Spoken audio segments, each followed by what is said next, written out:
ಆತ್ಮೀಯ ಯಾಜ್ 16 ನ್ಯೂಸ್ ಅರ್ಥಾತ್ ಹೇ ಸೀತಾರಾಮಗೆ ಸ್ವಾಗತ. ನಾನು ನಿಮ್ಮವ MI ಅಥವಾ ಮಲ್ಲಪ್ಪ ಜೋತಾವಾರ್. ಆದ್ಮೇಲೆ ಈಗ ತಾವು ದಿನ ಸುದ್ದಿಗಳನ್ನ ಅದರ ಜೊತೆಗೆ ವಿಶೇಷತೆಗಳನ್ನ ನೋಡ್ತಾ ಹೋಗಿ ವಿಶೇಷ ಈ ಮೊದಲನೇ ಸುದ್ದಿಯನ್ನು ನೋಡಿ. ಆ ಕಾಲದಲ್ಲಿ ಉಳಿದಿದ್ದವರ ಜೊತೆಗೆ ಒಡನಾಟವರ ಮಧ್ಯೆ ಇಂಡಿ ನಗರದ ಹಿರಿಯರಾಗಿರ್ತಕ್ಕಂಥ ಹಣಬಕ್ಕ ದೇವರವ್ರ ಜೊತೆಗೆ ಮಾಧ್ಯಮ ಮಂದಿ ಭಾಳ ಸಲ ಹೇಳ್ತಿರ್ತಾರೆ, ನಾನು 5 Ds ಕೂಡಿ ಇಂಡಿ ನಗರವನ್ನು ನಡೆಸ್ತೀವರು ಅಂತೇಳಿ. ಸೊ ಅಂಥ ಇತಿಹಾಸಕ್ಕೆ ನನಗೊಂದು ಅವಕಾಶ ಬಂದಿತ್ತು. ಆ ಕುಟುಂಬ ಏನು ಕಾಂಗ್ರೆಸ್ ಆಗ್ತಾನೆ ಹೇಳಿದ್ರಲ್ಲ, ಜೈನ್ ಕಾಂಟ್ರಿಬ್ಯೂಷನ್, ಕಮ್ಯುನಿಟಿ ಕಾಂಟ್ರಿಬ್ಯೂಷನ್ ದೇಶದ ಅಭಿವೃದ್ಧಿಯಲ್ಲಿ ಹಂಗೆ ಇಂಡಿ ನಗರದಲ್ಲಿ ಕಾಂಗ್ರೆಸ್ ಕಾಂಟ್ರಿಬ್ಯೂಷನ್ ಮಾಡೋದು ಆ ಕಾಲದೊಳಗೆ 22 ವರ್ಷ ಆ ಕುಟುಂಬ ನಮ್ಮ ಪಕ್ಷಕ್ಕೆ ಏನು ಸಹಾಯ ಸಹಕಾರ ಮಾಡಿದ್ದಾರೆ. ಅವರಿಗೆ ಏನು ಅವರ ಸವಿನೆನಪಿಗಾಗಿ ಅವರ ಕುಟುಂಬದ ಅವರ ಸುಪುತ್ರರಿಗೆ ನ್ಯಾಯವಾದಿಗಳಿಗೆ ಇವತ್ತು ಅವಕಾಶ ಬಂದಿದೆ ಅಂತ ನಾವು ಭಾವಿಸಿಕೊಂಡು, ಹಾಗೆ ಉಳಿದ 3 ಜನನೂ ಸಹಿತ ಬಹಳ ವಿಧವಾದರಾಗಿದ್ದಾರೆ ಇಂಡಿ ನಗರದಲ್ಲಿ. ನಮ್ಮ ಬೂಡಿ ಚನ್ನಪ್ಪನಾಗಲಿ, ನಮ್ಮ ಜೋಶಿ ವಕೀಲರಾಗಲಿ, ಆಮೇಲೆ ನಮ್ಮ ರವೀಂದ್ರ ನಗಡಿಯವರಾಗಲಿ. ಸೊ ಇವರೆಲ್ಲ ಈ ನಗರದ ಗೌರವಾನ್ವಿತ ಕುಟುಂಬಗಳಲ್ಲಿ ಜನಿಸಿ ತಮ್ಮದೇ ಆದಂಥ ಸಾಮಾಜಿಕ ಬದುಕಿನಲ್ಲಿ ಗುರುತಿಸಿಕೊಂಡಿರ್ತಕ್ಕಂಥವ್ರು. ಸೊ ಇಂಡಿ ನಗರದ ಅಭಿವೃದ್ಧಿಯಲ್ಲಿ ಈ ನಗರ ಈಗಾಗಲೇ ಮಾಸ್ಟರ್ ಪ್ಲಾನ್ ಒಳಪಡಿಸಿದ್ವಿ ನಾವು. ಬಹುತೇಕ ತಾಲೂಕಾ ಕೇಂದ್ರಗಳು ಮಾಸ್ಟರ್ ಪ್ಲಾನ್ ಒಳಪಡಿಸಿಲ್ಲ ಕರ್ನಾಟಕದಲ್ಲಿ. ನಿಶ್ಚಿತವಾಗಿ ನಾವು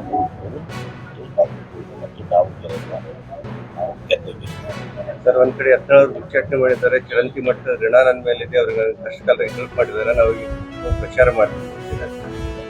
ನಿನ್ನೆ ಮತ್ತೆ ಪುನರ್ಚರಿಸಬೇಕಾಗಿಲ್ಲ. ಆದ್ರೆ ಇಷ್ಟೇ ಹೇಳ್ತೀನಿ, ಇವತ್ತು ಯಾರ ಅಧ್ಯಕ್ಷತೆಯಲ್ಲಿ ಚುನಾವಣೆ ನಡೀತಾ ಇದೆ? ಇದು ನಮ್ಮ ವಿಜಯೇಂದ್ರ ಅವರ ಅಧ್ಯಕ್ಷತೆಯಲ್ಲಿ ಚುನಾವಣೆ. ಇದು ವಿಜಯೇಂದ್ರ ಅವರಿಗೆ ಅಳಿವು ಉಳಿವು ಪ್ರಶ್ನೆ.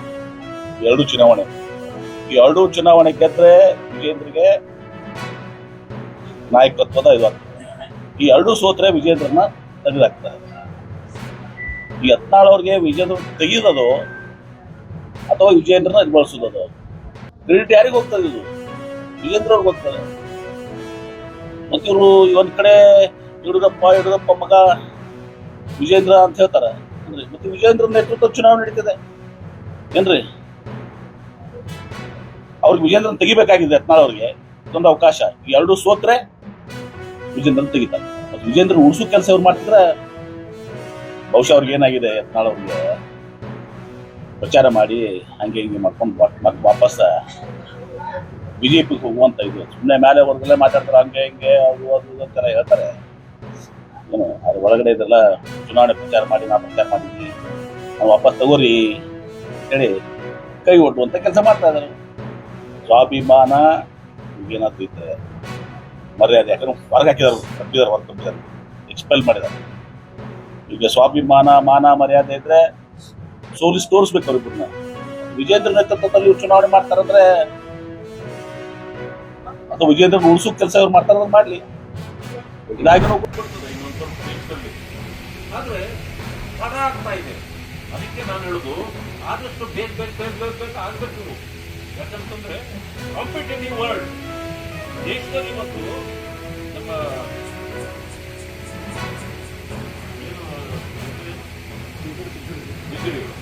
ನಾನು ಬಂದಾಗ ಅವ್ರು ಮಾತಾಡ್ತಿದ್ರು ಆರ್ಟಿಫಿಷಿಯಲ್ ಇಂಟೆಲಿಜೆನ್ಸ್ ಬಗ್ಗೆ ಮಾತಾಡ್ತಿದ್ರು. ಇವತ್ತು ದೇಶ ಆರ್ಟಿಫಿಷಿಯಲ್ ಇಂಟೆಲಿಜೆನ್ಸ್ ಪರವಾಗಿ ಪ್ರಧಾನಮಂತ್ರಿಗಳು 1 ತಿಂಗಳಲ್ಲಿ ಒಂದು ದೊಡ್ಡ ಒಂದು ಇದನ್ನ ಮಾಡಿದ್ರು, ಸಮಿಟ್ ಮಾಡಿದ್ರು. ಎಲ್ಲ ದೇಶಗಳವರು ಬಂದಿದ್ರು. ಅದು ನಡೆದಿದ್ದು ಆರ್ಟಿಫಿಷಿಯಲ್ ಇಂಟೆಲಿಜೆನ್ಸ್. ನಾವು ಯಾವ ರೀತಿ ದೇಶನ ರಕ್ಷಣೆ ಮಾಡಬೇಕು, ಆರ್ಟಿಫಿಷಿಯಲ್ ಇಂಟೆಲಿಜೆನ್ಸ್ ಯಾವ ರೀತಿ ಬಳಕೆ ಮಾಡಬೇಕು, ನಮ್ಮ ದೇಶದ ಬೆಳವಣಿಗೆಯನ್ನು ಯಾವ ರೀತಿ ವೇಗ ಮಾಡಬೇಕು ಅಂತ ಪ್ರಧಾನಮಂತ್ರಿಗಳ ಮೀಟಿಂಗ್ ಮಾಡ್ತಾ ಇದ್ರೆ ಕಾಂಗ್ರೆಸ್ನವರು ಬಟ್ಟೆ ಬಿಚ್ಕೊಂಡು ಓಡಾಡ್ಬಿಡ್ತಾರೆ.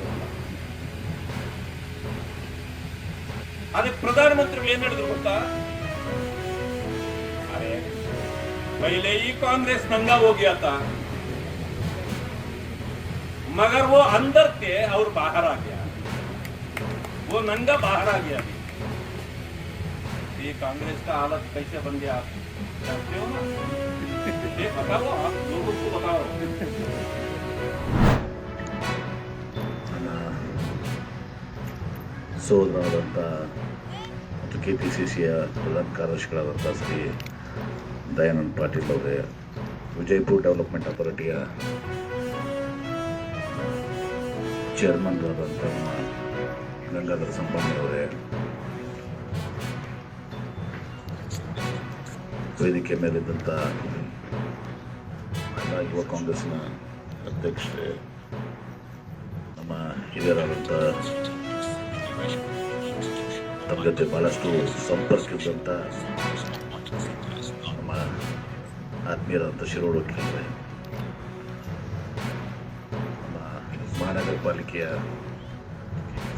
ಉಪಾಧ್ಯಕ್ಷರಾದಂಥ ದಿನೇಶ್ ಹಳ್ಳಿಯವರೇ, ತಾವೆಲ್ಲ ಇಲ್ಲಿವರೆಗೆ ಸುದ್ದಿಗಳನ್ನು ನೋಡಿದಿರಿ, ಜೊತೆಗೆ ವಿಶೇಷ ಘಟನೆಗಳನ್ನು ಸಹ ನೋಡಿದಿರಿ.